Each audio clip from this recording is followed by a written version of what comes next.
ముఖ్యంగా ఈ సినిమాలో నటించినటువంటి ప్రభాస్ గురించి చెప్పాలి.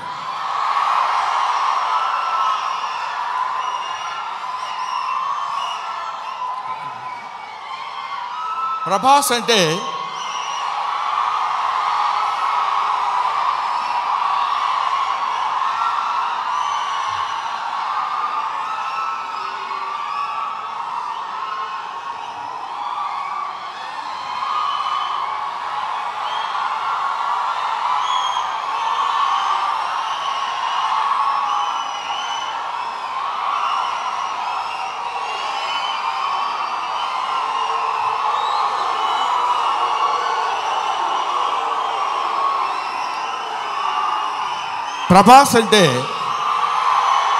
ప్రభాస్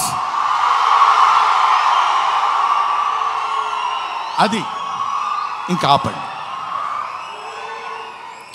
ప్రభాస్ గురించి చెప్పాలి. ఈ సినిమాలో ఆయన ఒక ప్రపంచం గర్వించదగినటువంటి నటుల్లో ఇప్పుడు ఒకడు ప్రభాస్. ఈ సినిమాలో ఆయన ఎందుకు అంగీకరించాడంటే, సినిమాలో ఆయన డబ్బు కోసం అంగీకరించలేదు. ఏదో ఈ సినిమాలో ఒక అద్భుతమైన క్యారెక్టర్ చేయాలని ఆయన అంగీకరించలేదు. ప్రభాస్ ఒక మానవతా విలువలు కలిగిన మనిషి, ఒక మంచి మనిషి. ఎవరైనా ఏదైనా చేయిజాప అడిగితే కాదనేటువంటి వ్యక్తి కాదు ప్రభాస్. ఎవరైనా అద్భుతమైనటువంటి స్థితిలో ఉండి ఇది నాకు కావాలి అని అడిగినప్పుడు, ముఖ్యంగా ఆ విషయంలో చెప్పాలంటే మోహన్ బాబు గారికి అత్యంత సన్నిహితుడు. మోహన్ బాబు గారు ఎలాంటి వాడంటే, ఓ చిన్న ఆల్కహాల్ లాంటి వాడు, అలవాటైతే వదిలిపెట్టలేం. అలాగే ఎంతో మోహన్ బాబు గారి మత్తులో, మోహన్ బాబు గారి ప్రేమలో మునిగి తేలినటువంటి వ్యక్తి కాబట్టి ప్రభాస్ ఈ సినిమాలో చేశాడు. అరే మోహన్ బాబు గారి ఎంట్రీ చూశారు కదా, అతను స్టీఫెన్ కూర్చున్నాడు, మ్యూజిక్ డైరెక్టర్.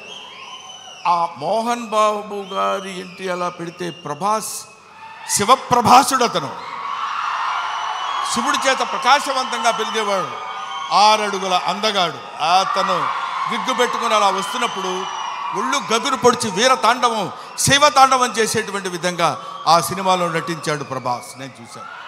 ఆహా, ఇది కదా సినిమా, ఇది కదా శైవభక్తి, ఇది కదా దైవభక్తి అని నిరూపించేటువంటి సినిమా. ఇటువంటి సినిమాలు మనం చూడాలి, మన పిల్లల చేత చూడించాలి.